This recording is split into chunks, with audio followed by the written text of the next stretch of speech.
નામ એક હા નામે હોય. હા તમારું નામ એક ગાડી તમારું નામ તમારું નામ વજુભાઈ વજુભાઈ કેવા શામજીભાઈ પટેલ તમે શું કરો છો ધંધો વેપાર વેપારનો ધંધો કરો છો બરાબર કયા ગામમાં વેપારનો ધંધો અત્યારે કરતા હતા પોરબંદર બાજુનું ગામડા પોરબંદરનું કયું ગામનું પાલખડા પાલખડા અત્યારે ક્યાં તોલ કર્યો પાલખડા પાલખડા કેટલી ગુણીનું કર્યું 35 35 ગુણીનું આવું કેટલો ટાઈમ થયો? 35 ચોરીને ગુણી ચોરીને 35 ગુણી ચોરીને હા કે ના હા હા બરાબર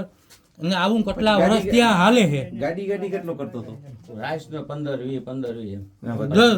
વધારે ન હોય અમે વધારે કરતા 35 ગુણીનો કાયમનો સરવાળો આવે કાયમ નો ન હોય હા કોક દી એમ નમાય હોય હા ઓકે હા કોક દી 15 10 હોય એમ હોય તો આમાં તમને કરવાથી કઈ ફાયદો નુકસાની રાતી હોય એટલે નુકસાની ખેડૂતની કેટલી જાય છે તમને ખબર છે ને આવી કેટલી ગાડીની અંદર કેટલા રૂપિયા કમાવશો અમે ગાડી એટલું ભરીએ ને તઈ 15,000 રૂપિયા વધે તો ખેડૂતને વાહે શું વધે એ તો હું સમજો તમે કેટલા વર્ષ ત્યાં વેપારનો ધંધો કરો વેપારના તો ઘણા વર્ષ કેટલા વર્ષ ત્યાં ચોરી કેટલા વર્ષથી કરતી ચોરી 5 વર્ષ હા 8 વર્ષ ત્યાં કેટલા વર્ષ ત્યાં 5-7 વર્ષ ના હકીકત એમ જો હકીકત. બીજું પૂછો કે ગાંધીમાં શું છે તારું? ઈ પૂછો. એ બીજા નથી જાણવું આપણે પૈસા મારી આટલો પાસે ધંધો. હે બીજાનું પૈસા મારી પાસે